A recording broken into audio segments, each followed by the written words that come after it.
Hi guys, welcome back to my channel. Today we're gonna do something different. We're gonna go to Marconi Museum, meet Mr. Marconi, and he's gonna show us a special car. And I think I'm gonna take the Bugatti Chiron over there. I don't think he's seen a Bugatti quite like this. Let's get the show on the road. These are probably the least expensive booty holder, whatever you call it. They're manual. Batteries not included. All right, let's go. Wow, that's loud.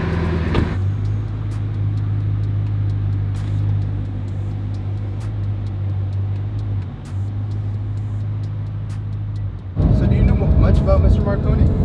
No, I've never met him, but I know he has an amazing car collection, and he does a lot of charity events for non-profit. So he does a lot of good, and we've actually been to his place once. What did we take over there? Ford GT? Mm-hmm. Was it? No, it Oh, wasn't. the P1. The P1, yeah. Now this car is not wrapped, so we're not gonna go crazy. And we gotta warm up those tires. My Literally, this car is a private jet on wheels. The power never stops. It just keeps going and puts you in the back seat. Oh, what a feeling. Are you kidding me?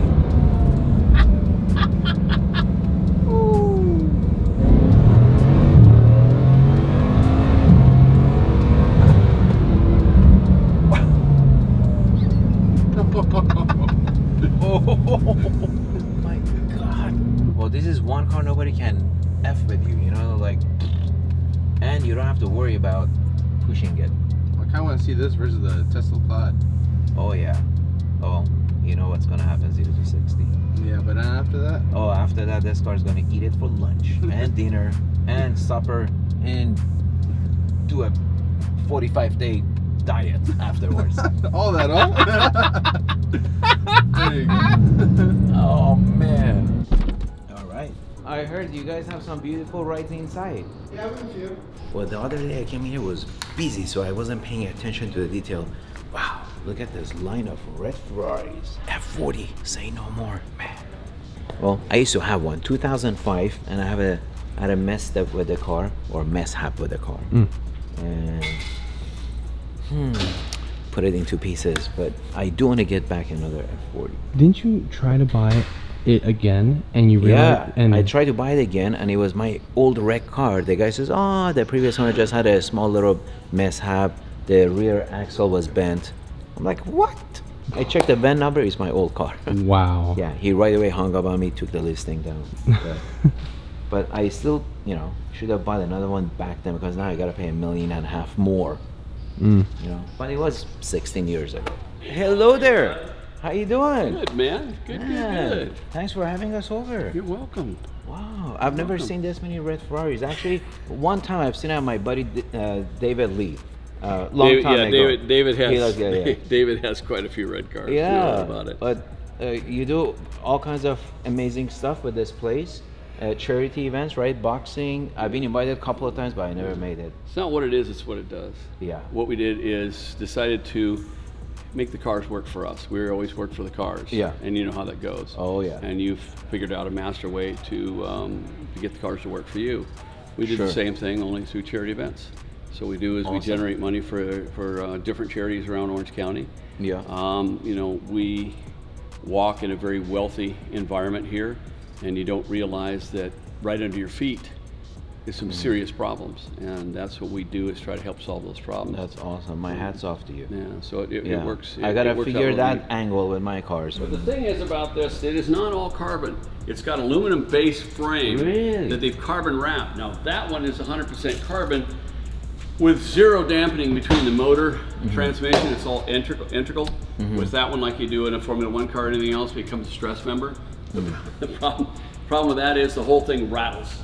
It rattles like an F1 car. Everything is rigid mounted. Yeah. So it's not. This is a little more subtle as far as its vibration characteristics coming back from the motor. That thing you rack it, and it you know, like the Formula Lanix and the F1 cars and stuff that I've driven.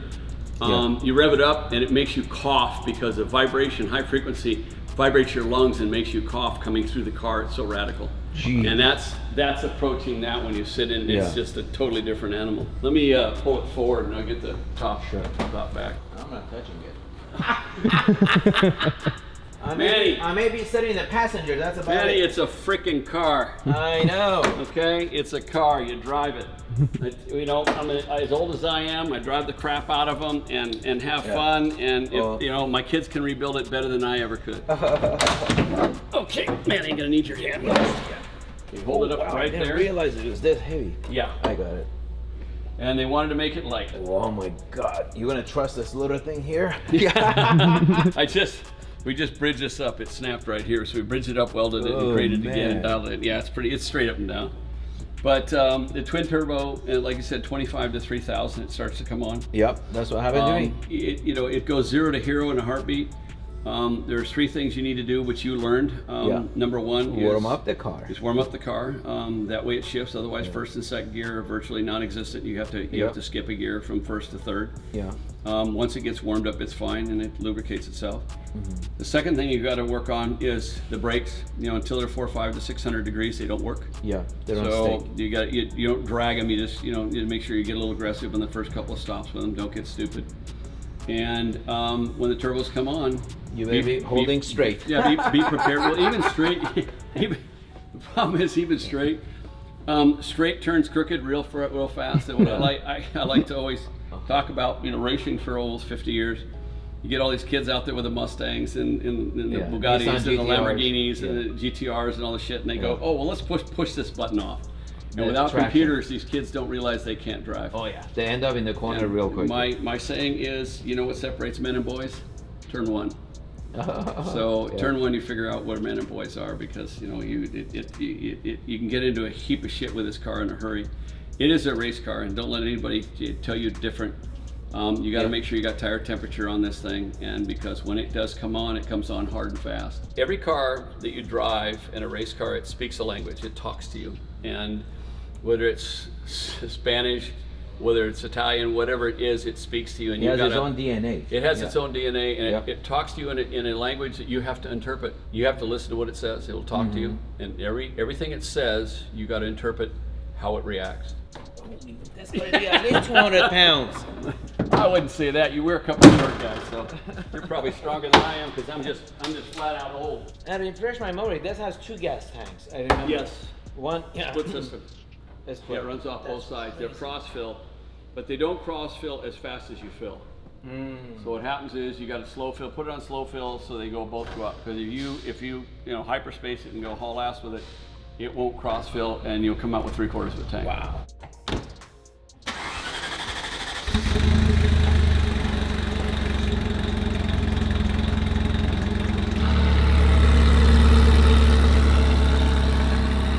It's running low on fuel. He pulled a Manny on you guys. You need one of these.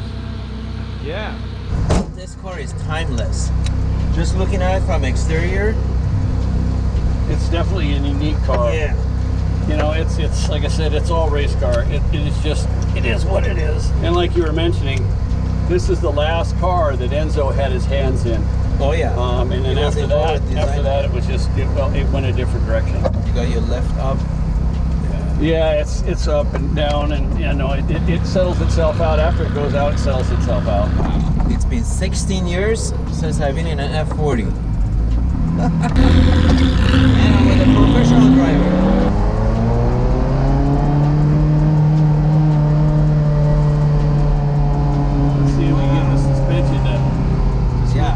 It will as soon as it gets a little speed in it, it'll level itself out and stop being stupid. And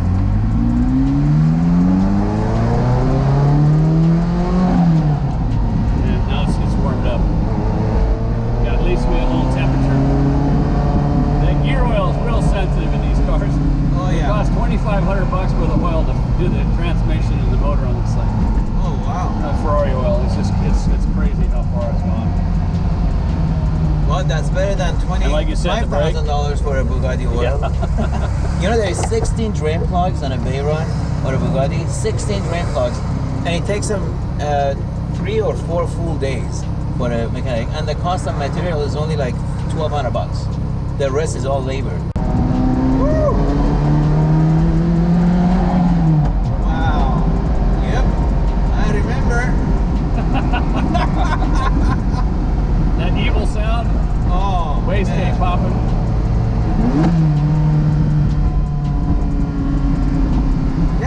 was one of the early cars that broke 200 miles an hour, right? Yes. In 86. Well, actually, the 550 Maranello would go 98 miles an hour. And You're kidding. It was technically a four-seater, but it really wasn't. Wow. And that Lamborghini Espada that we have in there was Yeah. the first 200 mile an hour four-seater. No. No shit. Wow.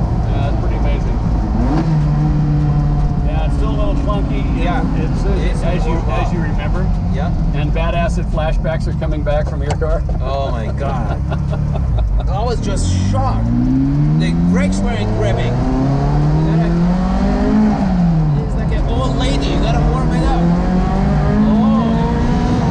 Yeah. Come on, brakes. Oh my god. Come on, brakes. Oh. Woo. Man. This car has so much soul. It does. You know, you drive a 1500 horsepower Bugatti, you don't feel this. It's just too smooth. Well, that's a constant state of driving your ass back in the seat. Yeah. The Bugatti's an amazing car. Now, I haven't been in the one like yours, but you know the Gen 1s Yeah. are that way. They're just they just pull, and pull. No, it's never ending power. This is so cool. Yeah, it's old school. Yeah. Obviously nobody uses the air conditioning. No. So you put this on trickle charger? I didn't see a trickle there. So what do you do? You no, do we a shut kill the power, switch. shut the battery off. Here we go.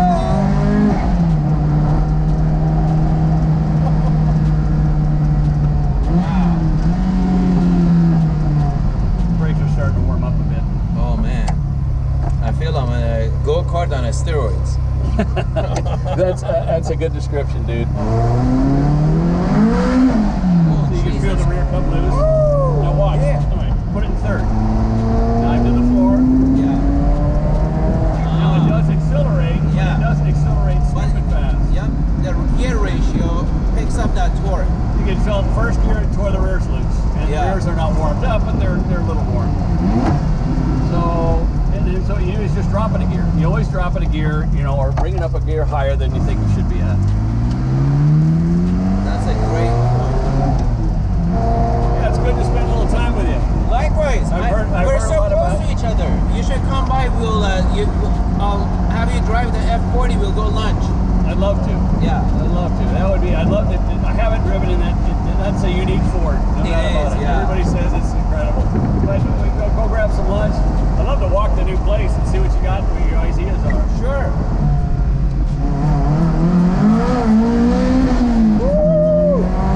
Oh my God! Oh, holy man! And Well, now we got some. man! And here I thought my Bugatti was a joyride. Woo! Oh my God! Man, that was priceless. Thank you. Well, we got some Oh. engine temperature in it now, and Now it's just getting warmed up. Oh man! And the brakes are sealers. Oh, They're starting to wow. work now. Yeah. But they got to be right around between 400 and 600 degrees Yeah. before they start working. Woo!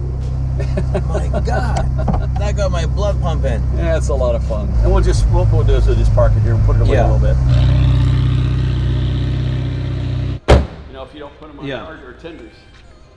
Well, Mr. Marconi, So this what- was quite a treat and the beginning of a long-lasting relationship.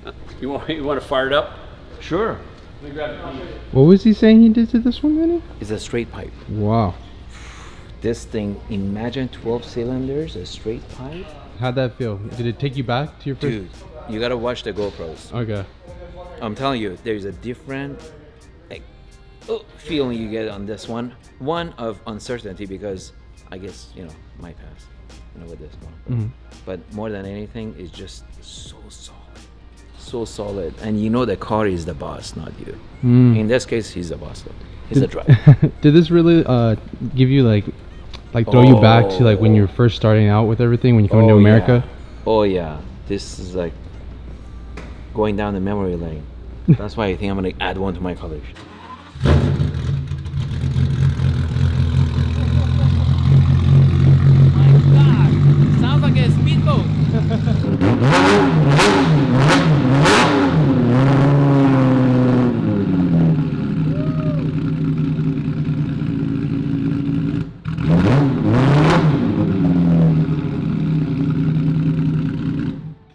what a difference. But it's a little crackly, and they just start when they're cold. Obviously, it's not. Yeah. It doesn't have the same systems like the new stuff does have in it. Yeah, but man, what a treat. Thank It's you, a Mr. pleasure. Marconi. Oh, Likewise. Mr. Marconi, please. That's my dad. Yeah. Just call me John. John, I'll head you up. We'll do lunch, and you'll drive the F40 to lunch, and I'll show you the new building we're going. Oh my God! I got some flashbacks for you guys.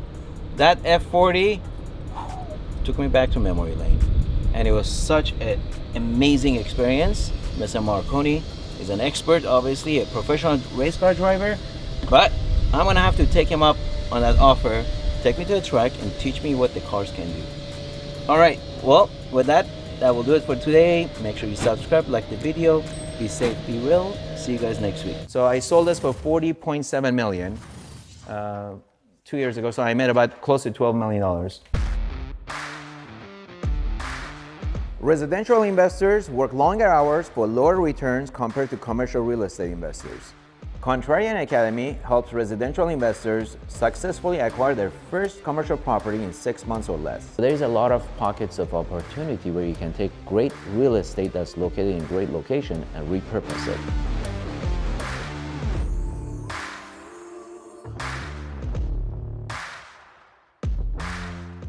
While one state, for example, Houston, that's heavily invested in oil and gas industry, is experiencing a recession, you may have another state like California experiencing the economic boom. You don't really have to wait for a global economic recession to jump out and invest your money and buy real estate. Apply now by clicking the link below.